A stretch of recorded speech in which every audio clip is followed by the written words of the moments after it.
Boker Tov, nous sommes le 21 juin 2017, le 27 Sivan 5777. Daniel Haïk au micro, David Amara à la technique. Heureux de vous retrouver ce matin sur studiocalita.com pour cette heure quotidienne d'actualité qui débutera dans quelques instants par les titres de l'actualité en Israël.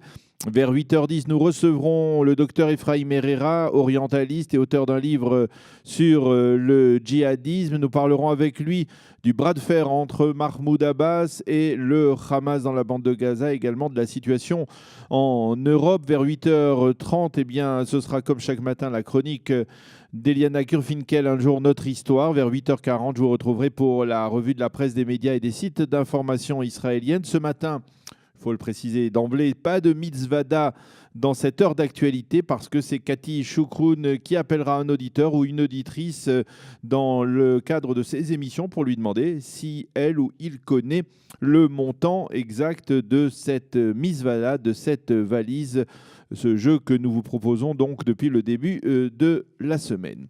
Les titres de l'actualité en Israël, c'est aujourd'hui que les deux proches conseillers du président américain Donald Trump, Jason Greenblatt et Jared Kushner, s'entretiendront à Jérusalem avec le Premier ministre Binyamin Netanyahou et à Ramallah avec le raïs palestinien Mahmoud Abbas.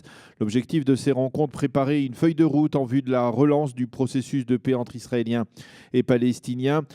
Avigdor Lieberman affirme pour l'instant qu'il n'y a rien de nouveau dans les pourparlers entre Israéliens et palestiniens, et même dans les contacts avec les Américains. Les conseillers de Trump continuent à prendre le dossier proche-oriental et à découvrir les positions des deux parties. Par contre, selon Moshe Kahlon, le ministre des Finances, qui s'est exprimé hier dans le cadre du forum d'Herzliya, eh bien, l'administration Trump exercerait actuellement des pressions sur Israël afin de progresser sur la voie d'un règlement.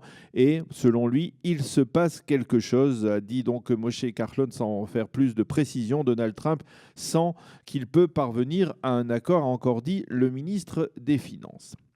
Le chef d'état-major de Tsahal, le général Gadi Eisenkot, est intervenu hier justement dans le cadre de la conférence annuelle d'Herzliya.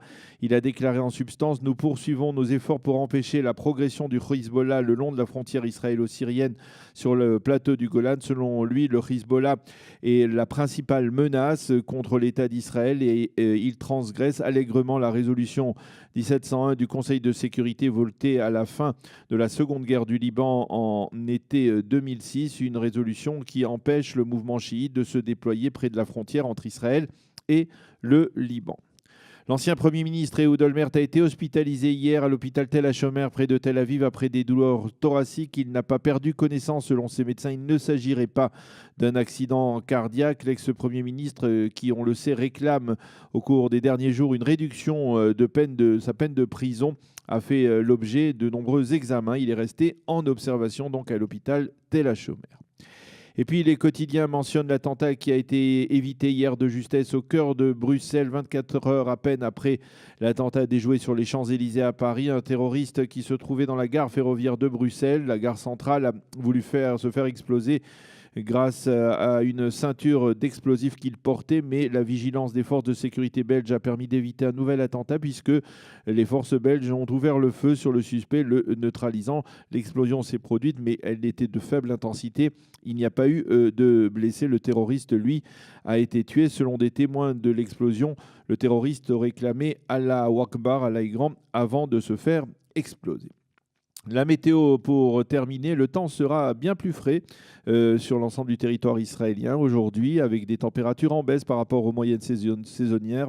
Il fera 24 degrés à Jérusalem et à Tel Aviv seulement, saurait-on tenter de dire, et puis 34 degrés aujourd'hui à Eilat. Voilà, c'était les titres de l'actualité ce matin. Nous allons retrouver dans quelques instants notre invité, l'invité de la rédaction, ce sera le docteur Ephraim Herrera, avec lequel nous parlerons du bras de fer entre le Hamas et le Fatah, et puis également de ces multiples attentats en Europe provoqués par des terroristes djihadistes. Nous en parlerons avec lui dans quelques instants après une page musicale qui est proposée par notre ami David Amara.